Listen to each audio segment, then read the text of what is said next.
கர்த்தராகிய இயேசு கிறிஸ்துவின் நாமத்தினாலே உங்களை வாழ்த்துகிறேன். கர்த்தர் நல்லவர், அவர் கிருபை என்றும் உள்ளது. இன்றைக்கி நம்ம வாசிக்க போகிற சங்கீதம் 3.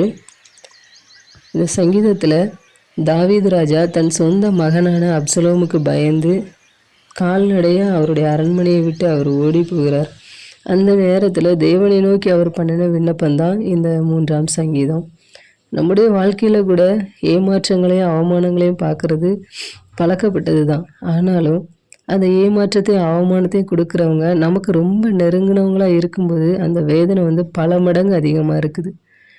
இவங்க கடவுளையே இவங்க வேண்டிக்கிட்டு இருந்தாங்களே, எந்த காரியத்துக்கும் என்னை கர்த்தர் பார்த்துக்கிடுவார் அப்படின்ட்டு கடவுளின் பிள்ளை மாதிரியே இவங்க நடந்தாங்களே, இப்போ இவங்களுக்கு இவ்வளோ பாடு, இவங்களை கடவுள் ரட்சிக்க மாட்டார் அப்படின்னு சொல்லிட்டு நமக்கு விரோதமாக அநேகர் எழும்பி இருந்து நமக்கு விரோதமாக அவங்க பெருமை பாராட்டினாலும் கர்த்தர் நம் சார்பில் இருக்கிறார். அவரை நோக்கி அன்று தாவீது விண்ணப்பம் பண்ணினது போல் நாம் விண்ணப்பம் பண்ணும்போது கர்த்தர் நிச்சயமாக நம்ம தலையை நம்ம எதிரிகள் முன்னாடி உயர்த்துவார். வாங்க வாசிக்கலாம். கர்த்தாவே, என் சத்துருக்கள் எவ்வளவாய் பெருகி இருக்கிறார்கள், எனக்கு விரோதமாய் எழும்புகிறவர்கள் அநேகர்.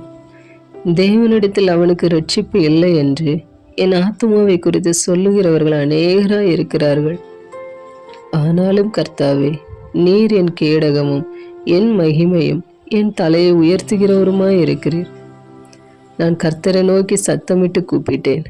அவர் தமது பரிசுத்த பர்வதத்திலிருந்து எனக்கு செவி கொடுத்தார். நான் படுத்து நித்திரை செய்தேன், விழித்து கொண்டேன். கர்த்தர் என்னை தாங்குகிறார்.